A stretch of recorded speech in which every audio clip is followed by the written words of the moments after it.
আসসালামু আলাইকুম প্রিয় দর্শক বন্ধুরা, সোহেল এগ্রো ফার্ম চ্যানেলের পক্ষ থেকে সবাইকে স্বাগত। তো আজকে নতুন একটি ভিডিও নিয়ে চলে এসেছি আমি আপনাদের মাঝে।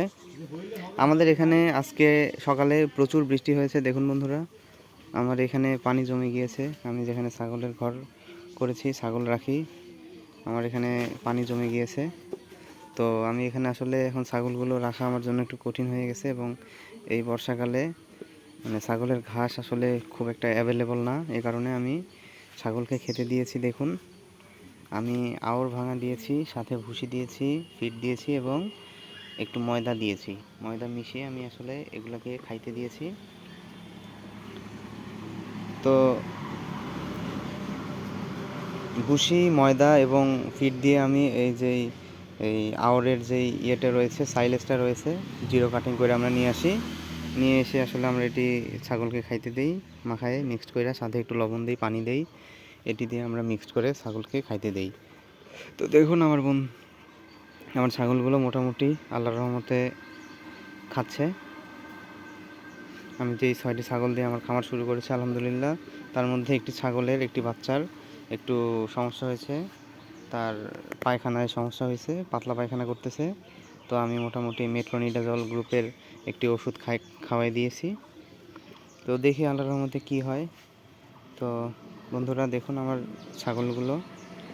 আপনারা যারা নতুন খামারি হতে চাচ্ছেন অথবা নতুন করে খামার শুরু করতে চাচ্ছেন, কয়েকটি ছাগল দিয়ে আসলে প্রথমে শিখার জন্য, অভিজ্ঞতার জন্য আসলে প্রথমে 5-6টি ছাগল দিয়ে শুরু করা ভালো। এছাড়া আসলে আপনারা যদি একেবারে অনেকগুলো ছাগল দিয়ে শুরু করেন, সেক্ষেত্রে আপনারা একটু লসের সম্মুখীন হতে পারেন, কারণ বুঝতে পারবেন না প্রথম অবস্থায়। আর ছাগল পালা আসলে খুব একটা কঠিন কাজ, সহজ কাজ না, একটু কঠিন আছে, আবার একেবারেও কঠিন না। যদি আপনাদের খাবারের বিষয়টা আপনারা ভালোভাবে করতে পারেন, ম্যানেজমেন্ট করতে পারেন, তাহলে আসলে ছাগল পালা খুব একটা কঠিন বিষয় না। তো আমি এখানে ছাগল পালতেছি। আমার 2-3 শতক জায়গার মধ্যে আমি ঘাস লাগিয়েছি, এবং আমি এখানে ছাগল লালন পালন করি। যেহেতু এখন বর্ষাকাল, বললাম, ঘাসটা খুব একটা অ্যাভেলেবল না।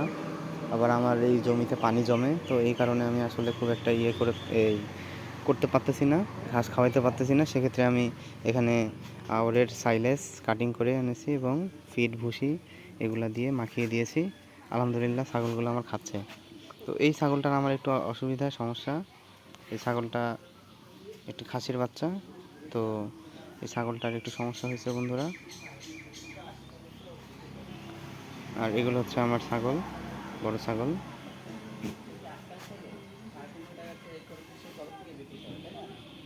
তো বন্ধুরা, আজকের মতো এখানে। আপনারা যারা বর্ষাকালে ছাগল পালন নিয়ে সমস্যায় আছেন, তারা এইভাবে আসলে ছাগলকে খাওয়াতে পারলে আসলে খুব একটা সমস্যা হওয়ার কথা না। আর যদি আপনারা ঘাসের ব্যবস্থা করতে পারেন, তাহলে তো আল্লাহর রহমতে আর কোনো সমস্যাই নাই। তো আমার খামারের জন্য সবাই দোয়া করবেন, এবং আমি যেন ভালো সফল হতে পারি। আসসালামু আলাইকুম রহমতুল্লাহি ওয়া বারাকাতুহু।